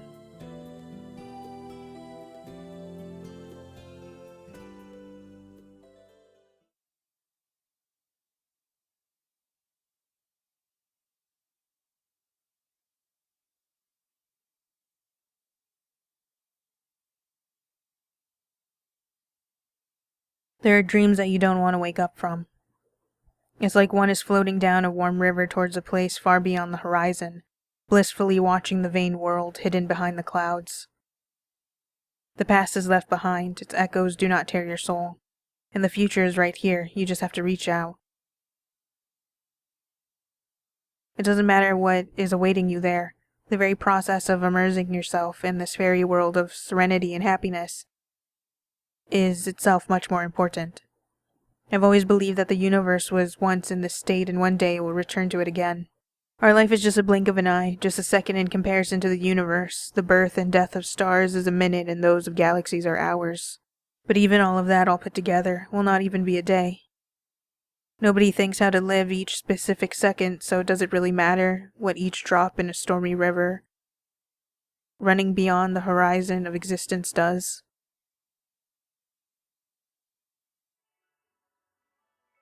I opened my eyes and stretched blissfully. I had no desire to stand up as I felt like I was in perfect bliss, muffled in a blanket. After all, I don't have to go anywhere. As usual, actually. And I don't have any plans. So why shouldn't I just sleep?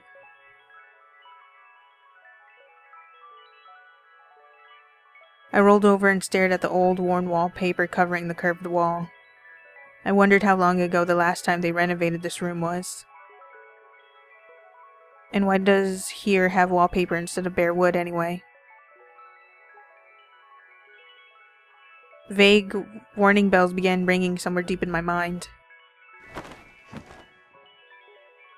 I threw the blankets away, jumped up and furiously began to look around. Yes, I was in my flat again. At first I was paralyzed. The shock was so strong that my brain was unable to process what was going on. I just stood and gazed at the screen of the monitor on the table opposite me. I couldn't think. I even forgot to breathe. Finally, my mind began to clear. What happened anyway? I fell asleep on the bus, going to the district center. Yes, something like that. And Slavya was sitting by my side. And now I'm back here.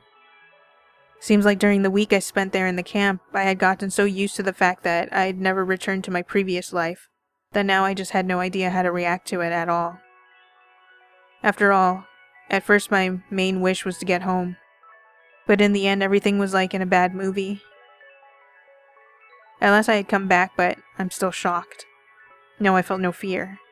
I was rather interested and upset.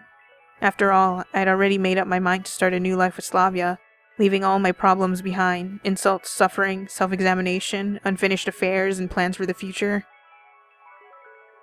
Obviously, that life could not be worse than this one at least. But there's no returning to it now. On the other hand, if someone had told me a week ago that I would be sent into a different world just like that, in the blink of an eye, I would not have believed them. So what makes such a fantastic event happening again so impossible? Moving my legs with difficulty, I went to the kitchen, got a glass of water, and returned to the room. The ice-cold liquid with a disgusting aftertaste of bleaching powder revived me to some degree, and I have to decide what to do next. Suddenly I realized that I could not bear the silence. After turning the computer on, I launched a random song in the player and began to calm down somewhat. And speaking seriously, what can I do? Recently I realized that absolutely nothing is up to me. By someone's will, I was pulled out of my usual world and then sent back. No answers were found during the week in the camp. What's the point in speculating now? I must forget everything that happened like a bad dream. Maybe those were just hallucinations. I don't really care now. The only thing that prevented me from completely forgetting this short period of life was Slavya.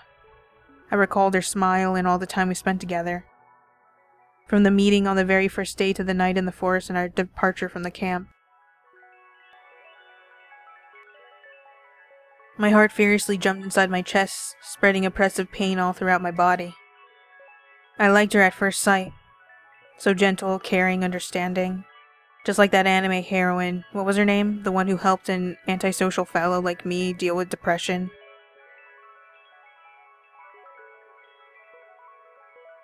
And if you think about it, there are no such people in real life. There are. It's not like they come out acting like a hero. They'll help you, but it's not their job to look for people to help. Slavya asked nothing in return, needed no encouragement, never expected to be understood or praised for her work. She just was being herself, a girl that cannot exist in real life. If you think clearly, that's really exactly what she was. It seems like I've seen one single week-long dream. About the pioneer camp, Soviet teenagers and their camp leader. About warm summer nights and gathering around a fire. About light-hearted children's games and simple human joys. About one moment that lasted a week and the everlasting summer. They said the game's name. But not just seen. I've been there. I was part of everything.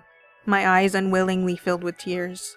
Not tears of pain or despair, tears of sorrow and bright melancholy. Even if everything is over, I experienced something that most people could never even dream about. Slavya's image flashed in my head, brighter and brighter. I would love so much for her to return from that camp with me. Maybe I have nothing to offer her now, but my entire life is still ahead of me. I guess I learned a lot of useful lessons from these events. I couldn't help thinking that it all seems too perfect.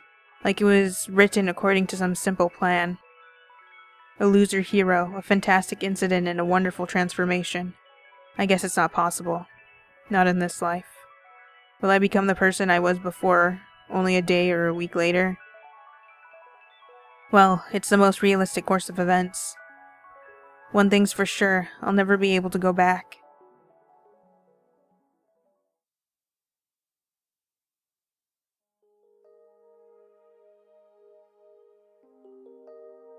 And I mean, considering his antisocial behavior, really, the only way you'd find anyone to do something similar is to go out and make friends. About a month had passed since I returned to Semyon, or to say it more correctly, since I woke up. I returned to my usual life as a loner, surfing the internet for days, going outside only to shop. As expected, it began to suit me again. Well, obviously, moments of melancholy and depression occurred. A person like me just can't do without them. But they lasted no longer than usual, except those times when, while sleeping, I returned to that summer, that mysterious camp.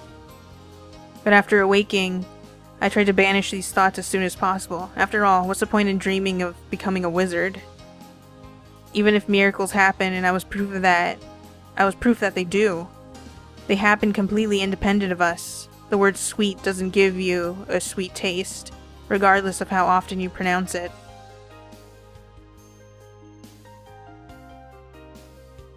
But nonetheless, something has changed in my existence.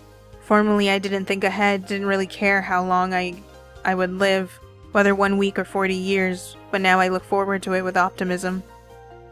Not like I tried to change anything or to become a different person, but the world now seemed more understandable, not simple, not friendly. No, not friendly at all, but just understandable. Before, I just couldn't cope with some events or facts, though I kind of realized that they were there for a reason. Now I started seeing life is something simpler. What happens, happens for the best. Or at least it happens and I can live with it, and if I can't, I'm powerless in that case. I guess I started smiling more often, or at least I didn't carry that look of deep universal frustration 24/7. Even my acquaintances on the internet obviously noticed some change in me, and their opinions agreed that these changes are good. Now I think I'm ready to live on thanks to Sovyanoke and its inhabitants. Without them, I wouldn't be able.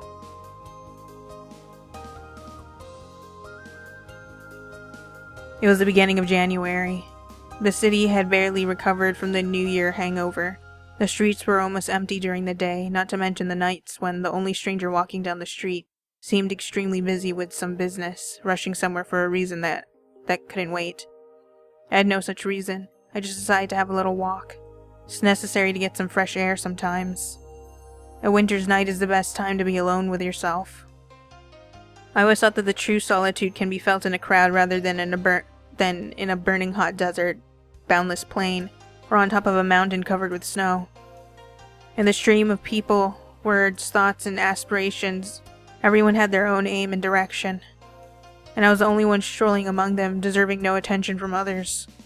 Maybe they're like vectors moving in different directions. They never meet at Cartesian coordinates. It's the same thing here. These people are walking, running in one direction, and I'm dragging along in the other. But did I feel lonely? Before, yes, but now, highly unlikely. In the bright, blinding lights of the city, the noise of cars, and the swirling crowds, I enjoyed a heavenly symphony of silence.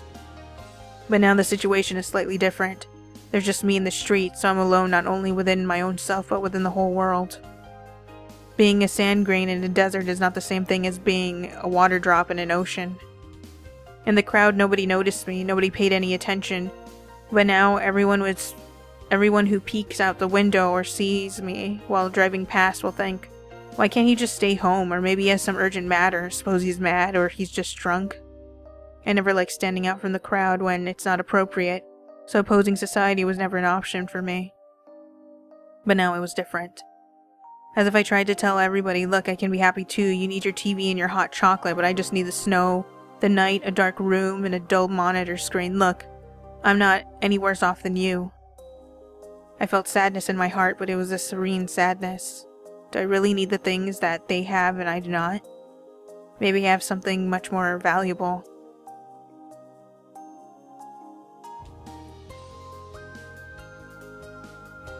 I didn't notice I came to the bus stop before 10 route.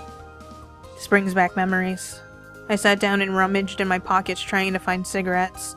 However, the packet was empty. Fine. I crumpled it up and threw it into the bin. Maybe I'll get healthier. A lonely star was shining in the sky. Today I read on the internet that according to the calculations of scientists, one of the most beautiful astronomical events has already ceased to exist, and we'll see it only decades later. Maybe this star has already exploded as well, and now it's only a beautiful image in the night sky, somewhere near a lost planet on the edge of the galaxy. However, why does one or another thing exist? Is it simply because it's just there, has shape and can be touched? Or is it because we believe that it exists? At first thought, the answer is simple. But on the other hand, even if this star is gone, we can still see its cold light. Maybe it helped someone to get out of snowy winter forests, gave someone hope or a bit of warmth to someone else. Could a simple astronomical object that exploded God knows when do all this? Can billions of people believe in something that doesn't really exist? but belief itself never made an object real.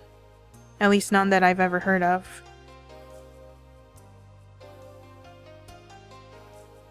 The snowfall grew stronger. Now was a real snowstorm. Midnight. Will my carriage turn into a pumpkin in a few moments? Maybe the return from Sovyetok is the end of my own vision of the Cinderella tale. Even so, is it really a bad end? Why, any tale contains at least a bit of truth. I remembered Slavya stood up, shook off the snow, and went slowly into the night. I felt no sorrow, had no regrets.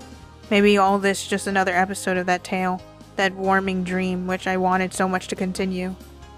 Why can't it repeat, if it happened once already? And what if I met Slavya in reality?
Anyway, for Slavya's bad end, the interactions that Semyon started to have was interesting, especially considering Lena. Lena seems to know something. Like, she might know that there's different routes and stuff like that. Also, I think it was either, I think it was a bad end video for Lena's route that it was mentioned, about how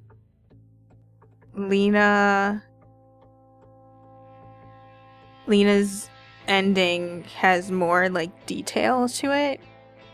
And I know that Londo had mentioned that Lena is in fact the creator's favorite girl. And it's completely fine to have a favorite character within your game. But the thing is, if you're gonna have these other characters in it, you should also show them the same amount of love, because you want everybody's endings and story to be on par with each other, because your game is going to be played by other people, especially if you're making it for other people to play. People aren't going to have the same love for the same character as you. Lena's endings definitely had more love in them. You know, minus the bad ending, because that was very, like, oh, okay. This doesn't feel like love. I'm sad now. It definitely had more to it. than everybody else's, especially the good end. The good end actually went beyond, up and beyond compared to the other ones. Semyon lived a whole life with Lena, but he didn't have that same thing with Alyssa or Ulyana, I guess. I didn't want to mention her, but she's an option, so it's kind of, anyways. But I digress. The way that everyone was reacting kind of made it, like, a little eerie.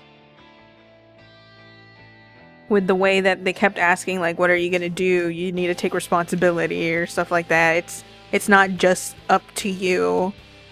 There's other factors to be considered.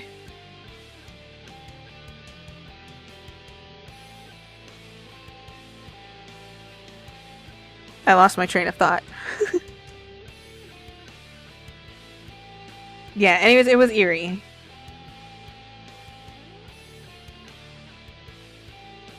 This one, I feel like this one has a little bit more impact in comparison to the other bad endings, minus Lena's one. Because Semyon seemed like he thought he was gonna end up staying with her. He was in it, like, he threw all his cards down on that. That was all his money was on starting over again with Slavya, only to wake up, not even on the bus, but in his room, like, from start to finish, it was just a dream. And that sucks for him. Because the way he was talking, like, it seemed like he really loved her, only to be torn away. Aside for that, there is the astronomical event that was mentioned. I'm assuming that's in relation to what's going on with Semyon. It occurred and suddenly it occurred and it affected him in this way. Maybe, like, messing up the like, parallel universes or whatever. And then now that it's over, he has no chance of going back because it's gonna happen, like, way later at that point. And who knows if it'll even affect him again.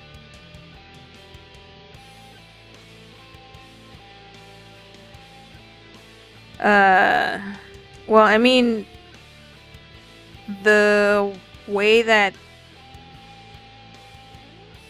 the ending happened was kind of interesting, especially with Lena's appearance, but honestly, none of these endings that we've seen have been on par to Lena's endings. Like, Lena's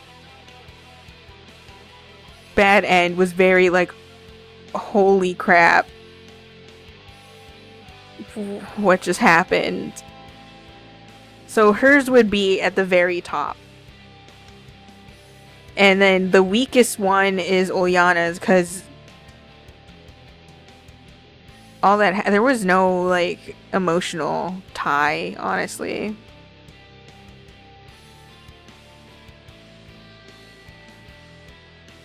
Ulyana's bad ending made it feel like I wasted my time, basically. And as much as I like Slavya, I kind of don't feel anything, honestly.